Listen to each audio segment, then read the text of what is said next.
میں کھڑا کر دیا. عتبہ موجود ہے, شیبہ موجود ہے, ولید ابن مغیرہ موجود ہے, امیہ ابن خلف موجود ہے, عمر ابن حشام موجود ہے, ابو لہب موجود ہے, سارا مکہ موجود ہے. سامنے ابو سفیان آیا جو اس وقت تک ایمان نہیں لایا تھا. کہنے لگا, ابو سفیان بولے, آ گناہگاروں مسلمانوں. ابو سفیان بولے, اور گناہگاروں مسلمانوں, تمہاری قتل گاہ ہے یہ, اسے میلان گردانو. سرکار مدینہ صلی اللہ علیہ وسلم کا فرمان ہے, ایک معیار مقرر کر دیا, ایک کسوٹی مقرر کر دی, ایک حد بتا دی. فرمایا, او لوگوں, ہرگز ایماندار نہیں ہو سکتا وہ آدمی جس کے نزدیک میری ذات, اولاد سے, ماں باپ سے, بیوی بچوں سے میں اس کے نزدیک پیارا نہ ہو جاؤں, محبوب نہ ہو جاؤں میں. اب ہمیں اپنی شکلوں کے بارے میں بھی سوچنا چاہیے کہ ہماری شکل سے حضور راضی ہوں گے یا ناراض.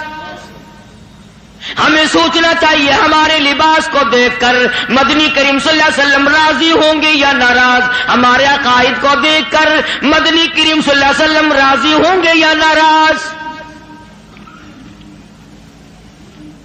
اس بات کا فکر تو صحابہ کرام نے کیا. مدینے سے روانہ ہوئے ہیں نہتے مسلمان, غریب مسلمان, درختوں کے پتے چبانے والے مسلمان. حضور کریم صلی اللہ علیہ وسلم فرماتے ہیں, میں نے مصعب بن عمیر کو دیکھا جو اتنا امیر گھر کا بیٹا تھا, ایک ایک دن میں 200 کے 2 جوڑے بدلا کرتا تھا, اتنا فلیل میں ڈوبا رہتا تھا. حضور کریم صلی اللہ علیہ وسلم فرماتے ہیں, جب میں نے مدینہ میں مصعب بن عمیر کو دیکھا رضی اللہ تعالی عنہ, ایک چادر تھی, کرتا نہیں, سلوار نہیں, تہمند نہیں, اور کب ایک چادر ہے جو سر سے پیروں تک لپیٹ رکھی ہے, اور حضور کی آنکھوں میں آنسو آ گئے صحابی کا یہ لباس دیکھ کر. اس میں 12 پیوند لگے ہوئے تھے.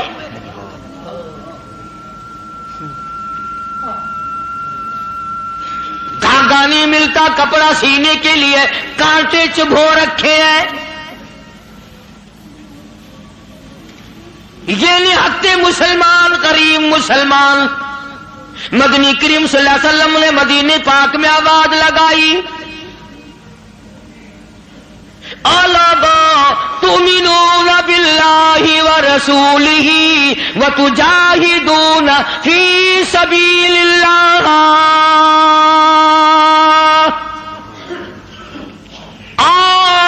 اللہ اور اس کے رسول نے تمہیں بلایا, میدان جہاد میں آؤ. جب سے مسلمانوں نے میدان جہاد چھوڑا ہے نا, ذلت کی موت مر رہے ہیں, رسوائی کی موت مر رہے ہیں, جانوروں کی موت مر رہا ہے مسلمان. یہ جاہدو جاہدو جاہدو جو قرآن کریم میں ہے, یہ مسلمان کے لیے اور کس کے لیے؟ تم نے اس کا مطلب جاہدو کا معنی 2 شادیاں سمجھا؟ تم نے جاہدو کا معنی بڑا کارخانہ سمجھا؟ تم نے جاہدو کا معنی لاکھوں روپیہ سمجھا ہوا ہے؟ جہاد فی سبیل اللہ کا مطلب یہ ہے جان قربان کر اور اللہ اور اس کے رسول کے نام کو بلند کر.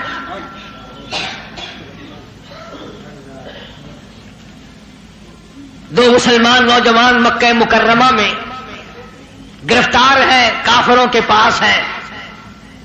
اندازہ لگاؤ ملتان کے لوگوں, مکہ مکرمہ سارا کافروں کا, سارے کا سارا مشرکوں کا مکہ ہے. اقتدار ان کا, حکومت ان کی, دولت ان کی. 2 کالی کملی والے صلی اللہ علیہ وسلم کے غلام ہیں. پکڑ کر تختہ دار پہ لٹکانے کے لیے, سولی چڑھانے کے لیے لے آئے, میدان میں کھڑا کر دیا. عتبہ موجود ہے، شیبہ موجود ہے، ولید ابن مغیرہ موجود ہے، امیہ ابن خلف موجود ہے، عمر ابن حشام موجود ہے، ابو لہب موجود ہے، سارا مکہ موجود ہے۔ سامنے ابو سفیان آیا جو اس وقت تک ایمان نہیں لایا تھا، کہنے لگا ابو سفیان بولے آ گناہگاروں مسلمانوں، ابو سفیان بولے آپ گناہگاروں مسلمانوں، تمہاری قتل گاہ ہے یہ، اسے میلہ نہ گردانو۔ تم نے اس کو میلہ سمجھا ہوا ہے؟ اگر تم اسلام کو چھوڑ دو، اگر تم ایمان کو ترک کر دو، اگر تم محمد عربی صلی اللہ تعالی علیہ وسلم کا دامن چھوڑ دو، اگر تم قرآن کا انکار کر دو، ایمان کا انکار کر دو، تو کہتا رہائی دیں گے تم دونوں کو اور خوشحال کر دیں گے، تمہیں دیں گے اتنا کہ مالو مال کر دیں گے، تمہیں بڑا مال دیں گے، ہم تمہیں اپنی بیٹیاں دے دیں گے، دولت دے دیں گے، بہت بڑا آدمی بنا دیں گے، آؤ کالی کملی والے کا دامن چھوڑ کر ہم میں شامل ہو جاؤ۔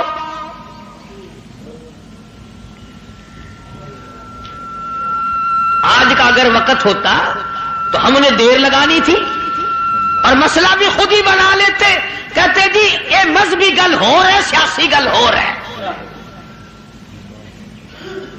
یہ جتنے پڑھے لکھے لوگ ہیں نا، جن کو تم پڑھے لکھے لوگ کہتے ہو، یہ اصل میں مذہب کے چور ہیں، یہ تمہیں غلط راستہ دکھاتے ہیں۔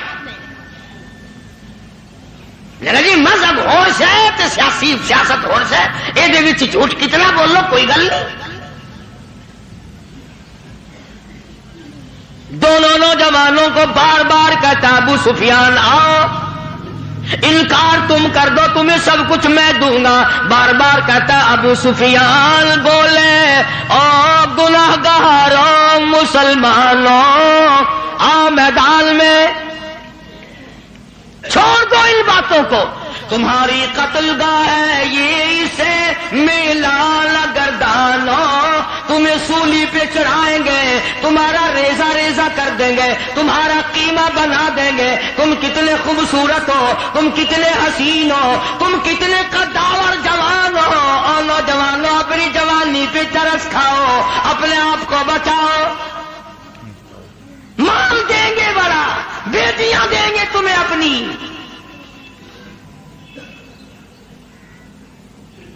دونوں نوجوان مسکرائے، اللہ غنی گلی میں پھاندی کا پھندا ہے، پھانسی کا پھندا پڑا ہوا ہے، سامنے سارا مکہ موجود ہے، موت سامنے منڈلا رہی ہے، دونوں کے دونوں کہنے لگے اگر قارون کی دولت زمانے بھر کا مال و زر،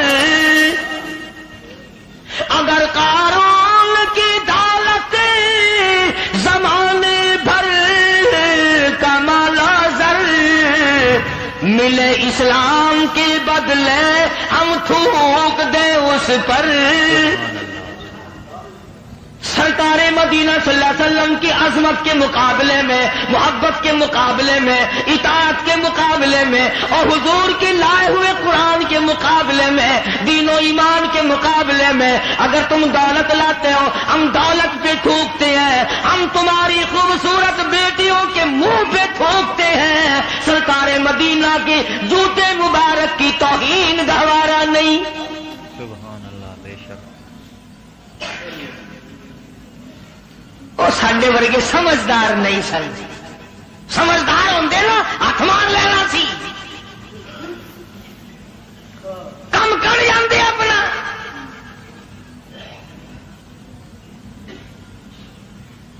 آج ہیرا پھیری سے کون بعد آیا؟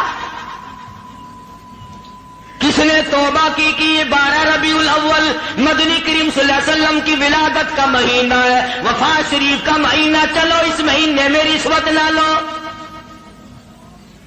کس نے زنا سے توبہ کی، اس مہینے میں بدکاری نہ کرو، اس مہینے میں جوا نہ کھیلو، اس مہینے میں شراب نہ پیو، اس مہینے میں جھوٹ نہ بولو۔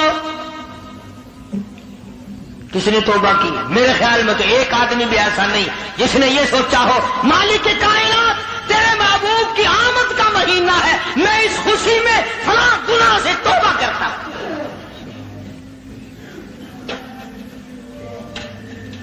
یہ تو وہی لوگ تھے جنہوں نے اس طرح سے قربانی دی ہے۔ اللہ اکبر۔ جنگ بدر ہے، نہتے مسلمان، ہتھیار نہیں، سواری نہیں، اندازہ لگا ساری فوج کا سامان دیکھو، ساری فوج کا سامان دیکھو، پورے لشکر محمدی کا سامان دیکھو صلی اللہ علیہ وسلم۔ کہتے تھے ان کے پاس 2 گھوڑے، 6 زرے، 8 شمشیریں، پلٹنے آئے تھے یہ لوگ دنیا بھر کی تقدیریں۔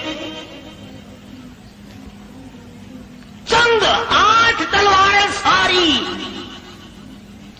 کی ساری 8 تلواریں محمد کریم صلی اللہ علیہ وسلم کی کے لشکر کے پاس۔ عجیب سا لشکر ہے، عجیب سا انداز ہے۔ کیا کہنا ہے اس لشکر کا جن کے پلے سواری نہیں، سوار نہیں، ہتھیار نہیں، لیکن وہ میدان میں آئے ہیں۔ ادھر میدان لگا، ادھر ایک مائی آ نکلی اور مائی نے آ کر کیا یقین ہے اور کیا آخرت سے وابستگی ہے۔ عجب لشکر بنا ہوا ہے۔ آج تو مرد پھرتے نا دھکے کھاتے ہوئے، یہودیوں کے سامنے سلام کرنے والوں، عیسائیوں کے سامنے جھک کر سلام کرنے والوں، جب سے تم نے خدا کا دروازہ چھوڑ کر قبروں پہ جھکنا شروع کیا، خدا نے پوری دنیا کے سامنے تمہیں جھکا دیا۔ اللہ پاک غیرت والے ہیں، اللہ کی غیرت جوش میں آتی ہے۔ اور میرے بندے، میں نے تجھے یہودی کے سامنے نہ جھکایا، میں نے قیصر و کسریٰ کے شہنشاہوں کے سامنے تمہیں جھکنے نہ دیا، فارس والوں کے سامنے نہ جھکنے دیا، افریقہ والوں کے سامنے نہ جھکنے دیا، امریکہ والوں کے سامنے نہ جھکنے دیا۔ اور آج تم مٹی کے قبر جس ولی کو، جس بزرگ کو، جس پیر کو تم نے خود اپنے ہاتھوں سے 3 گز نیچے رکھ کر مٹی ڈالی تھی، اس کے سامنے خود جھکے کھڑے ہو۔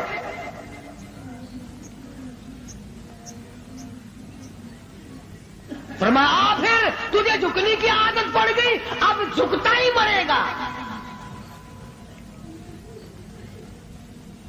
مگر حضور کریم صلی اللہ علیہ وسلم کے زمانے کے مردوں کا تو کیا کہنا، تو عورتوں کو دیکھ، ام عمارہ ہے رضی اللہ تعالیٰ عنہ، 90 سال کی بوڑھی عورت،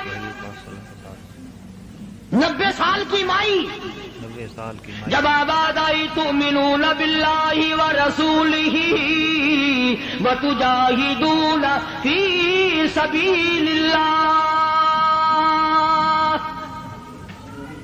آؤ میدان میں جان مال قربان کرو۔ بس اب مسلمان کے بس کی یہ بات نہیں رہی، مسلمان اب اس چیز سے بھاگتا ہے، جان بچانے کے لیے بھاگتا ہے۔ ورنہ ایک وقت ایسا تھا، صحابی ہے حضور کریم صلی اللہ علیہ وسلم کا، غریب ہے، مفلس ہے، نادار ہے، مسکین ہے، دنیا کے اعتبار سے بڑا مسکین تھا، مگر حقیقت میں بڑا امیر ترین آدمی تھا۔ کیسے؟ بالکل مکان نہیں ہے غریب کا، جھوپڑی بھی نہیں اپنی، مکان نہیں ہے، کوئی بھی رہائش نہیں ہے اس غریب کی۔ رحمت دو عالم، سید دو عالم، جان دو عالم حضرت محمد الرسول اللہ صلی اللہ علیہ وسلم نے یوں رحمت والا ہاتھ سینے پہ رکھ کے فرمایا، تیری شادی ہوئی؟ تیری شادی کا کوئی بندوبست ہوا؟ نے کہا یا رسول اللہ میری شادی؟ جی ہاں۔ فرمایا میں تو غریب آدمی ہوں، روٹی نہیں، کپڑا نہیں، گھر نہیں، بار نہیں، دھن نہیں، دولت نہیں، کچھ بھی نہیں، میری شادی کون کرے؟ سنو کان کھول کر، حضور کریم صلی اللہ علیہ وسلم نے فرمایا تیری شادی میں کروں گا جس کا دنیا میں کوئی وارث نہیں اس کا وارث میں محمد رسول اللہ. اس کا دنیا میں کوئی وارث نہیں، اس کا وارث حضور پاک صلی اللہ علیہ وسلم ہے. میں کروں گا تیری شادی. اس کے اچھا جی مجھے کون دے گا، شکل کا بھی میں اچھا نہیں، دمڑی ڈھیلا میرے پاس نہیں، ساز و سامان نہیں، کچھ بھی نہیں. فرمایا اچھا پہلے تیری منگنی کرتے ہیں. سبحان اللہ، وہ کتنا مقدرہ والا جوان ہوگا جس کی منگنی حضور فرما رہے ہیں. سبحان اللہ. ہاں؟ تیری منگنی ماما کرے گا، چاچا کرے گا، ماسی کرے گی، نانی کرے گی، خالہ کرے گی. صحابہ وہ ہیں جن کی منگنیاں بھی حضور نے فرمائی. فرمایا جا فلاں صحابی کے پاس لڑکی ہے، مجھے پتا ہے، میری طرف سے جا کے پیغام دے کہ مجھے کالی کملی والے نے بھیجا. یہ گیا اور جا کر اس نے آواز دی. وہ باہر نکلا کہ بھائی حضور کریم صلی اللہ علیہ وسلم کا یہ پیغام ہے تیری لڑکی کے بارے میں کہ میرے ساتھ نکاح کر، حضور نے مجھے بھیجا ہے. تیرے میرے ورگا ہوں نا اس ویلے آتا ہے میں جاننا جی نعوذ باللہ نعوذ باللہ. حضور نے نہ گلاں دا کی پتا ہے جی، میں دساں گا انہاں نوں بھئی یہ کام کیدا ہوندا ہے. سیاستدان لوگ نہیں سن نا. اسی وقت نوجوان کہنے لگا مجھے مالک کائنات کی قسم ہے، رحمت دو عالم کا رشتہ مجھے منظور ہے، اس لیے یہ اولاد بھی میری نہیں حضور کی ہے، میں بھی حضور کا، میرا مکان بھی حضور کا، یہ سارا ساز و سامان کالی کملی والے کا ہے، میرا نہیں. یہ سارا ساز و سامان کالی کملی والے کا ہے، میرا کچھ بھی نہیں ہے. وہ چلا گیا راضی ہو کر، جا کر لگا جی کام بن گیا. فرمایا اچھا اس تیاری بھی کرنا تھوڑی بہت ہی. انہوں نے کہا جی آپ نے تو پہلے آپ سے عرض کر دیا تھا، اپنے پلے ہی کچھ نہیں، تیاری کائے کی کریں. اللہ اکبر. ہائے آج کسی رشتہ دار کو رشتہ دار کہے گا، کسی کو کوئی عزیز اقربا میں سے کہے گا، دوستوں میں سے کہے گا بھائی فکر نہ کرنا جتنی لوڑ ہوگی بے شک لے لوی. مگر یہ وہ نوجوان ہے، فرمایا جا عثمان رضی اللہ تعالیٰ عنہ کے پاس چلا جا، عثمان غنی کے پاس چلا جا، جا کر 300 درہم قرض لیا اور تیرا قرض میں محمد الرسول اللہ ادا کروں گا، تیرا ضامن میں. وہ کتنے مقدروں والے لوگ ہوں گے جن کے ضامن حضور کریم صلی اللہ علیہ وسلم بنے. لے آیا پیسے، برتن خریدے، کپڑا خریدا، جھونپڑی کا انتظام کیا، مدینے کے بازاروں میں خوشی خوشی پھرتا ہے. لو بھائی میری بھی شادی کا وقت آ ہی گیا، میری بھی کوئی گھر والی بنے گی، میں بھی کسی کا خامد بنوں گا، اللہ اولاد دے گا، وہ ابا کہہ کے بلائیں گے، میں بیٹا کہہ کے بولوں گا، میں کندھے پہ اٹھاؤں گا، میں پیار کیا کروں گا. دل کی دنیا بسائے پھرتا ہے، دوڑا دوڑا پھرتا ہے. یکدم آواز آئی انفروا فی سبیل اللہ.